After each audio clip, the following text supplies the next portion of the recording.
to make a profit for their select owners.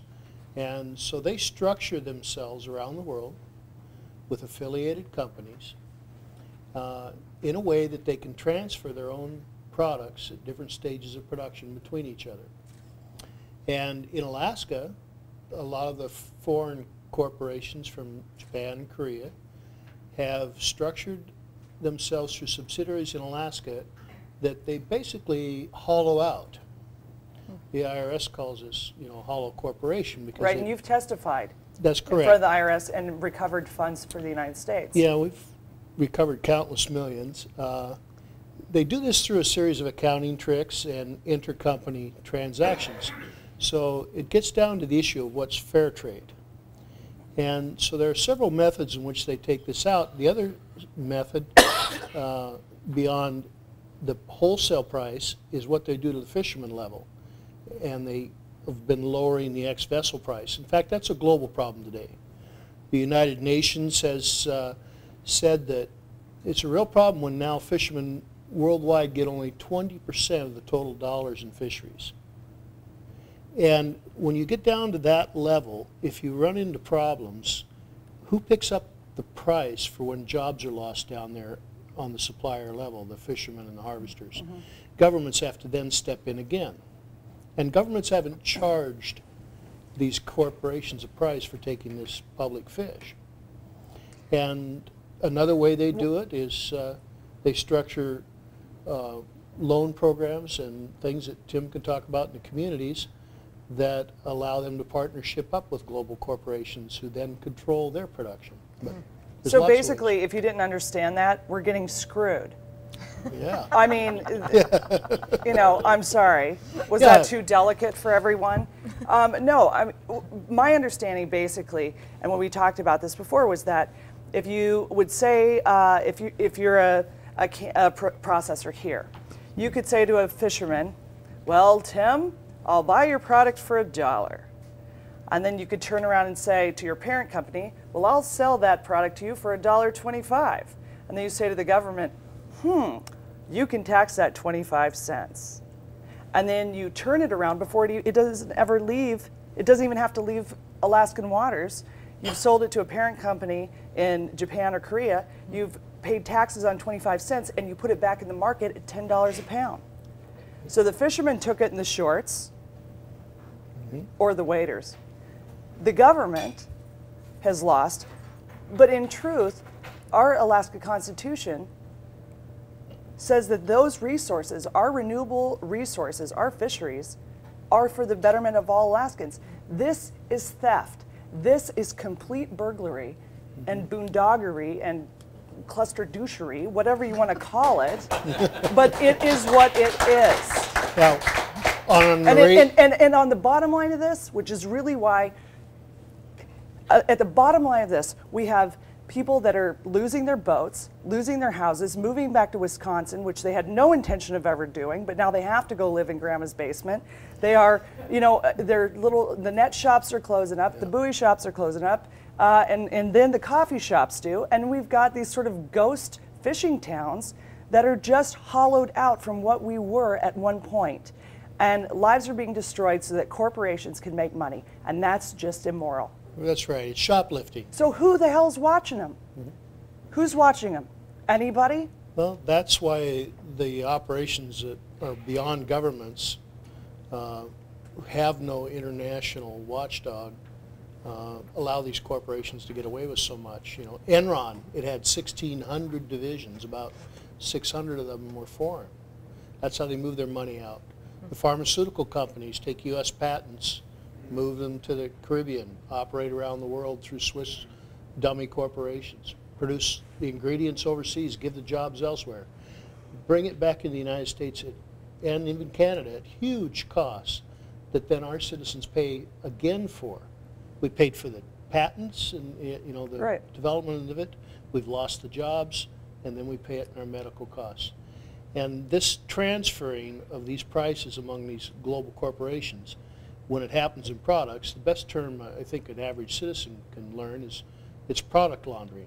It's through the products themselves, they move the profits around the world. And they don't have to sell that dollar fish for $1.25.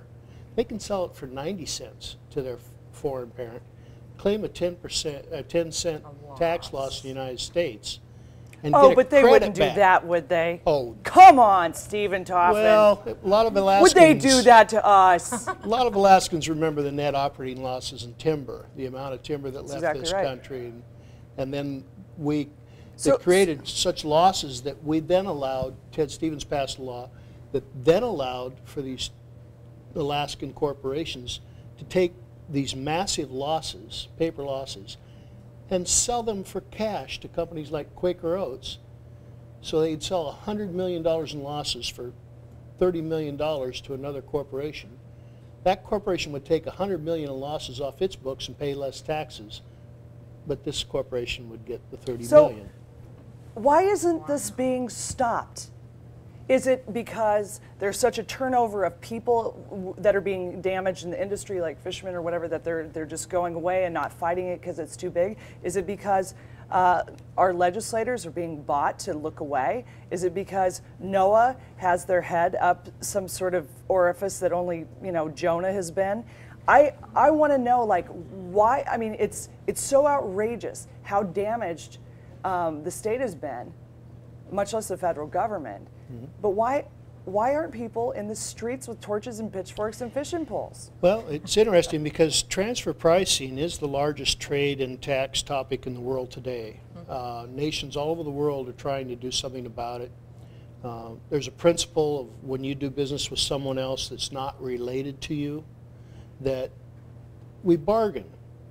We have a comparable, uncontrolled price. No one's controlling us. Right. When you give it to your parent corporation or an affiliate, you control the price. There is no arm's length dealing going on.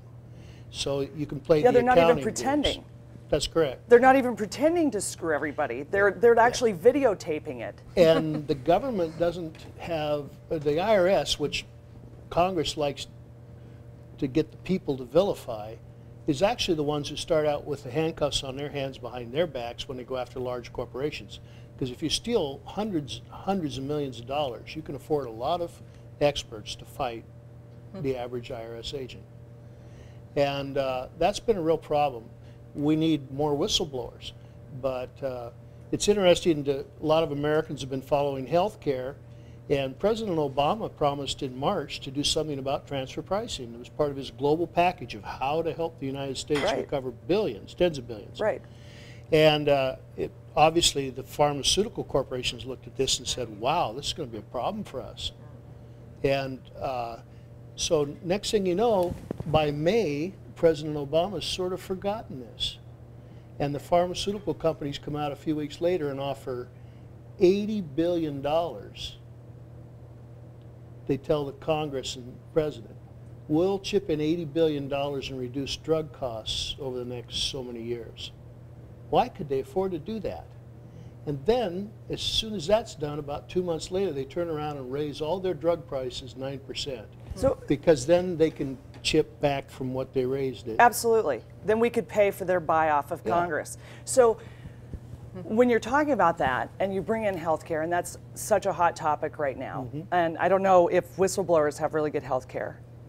But maybe if they did, we would get more of them. We have really good unemployment. Yeah.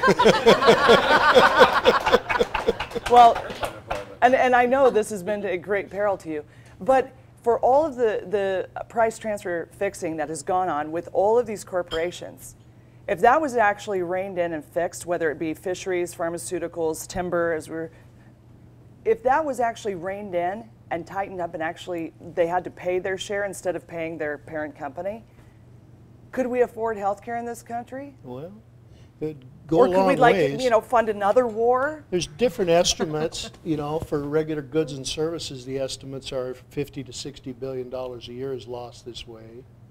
There are 40-some thousand foreign corporations that operate in the United States. Well, that's unpatriotic. That pay zero taxes. One McDonald's hamburger worker pays more taxes than those 40-some thousand corporations.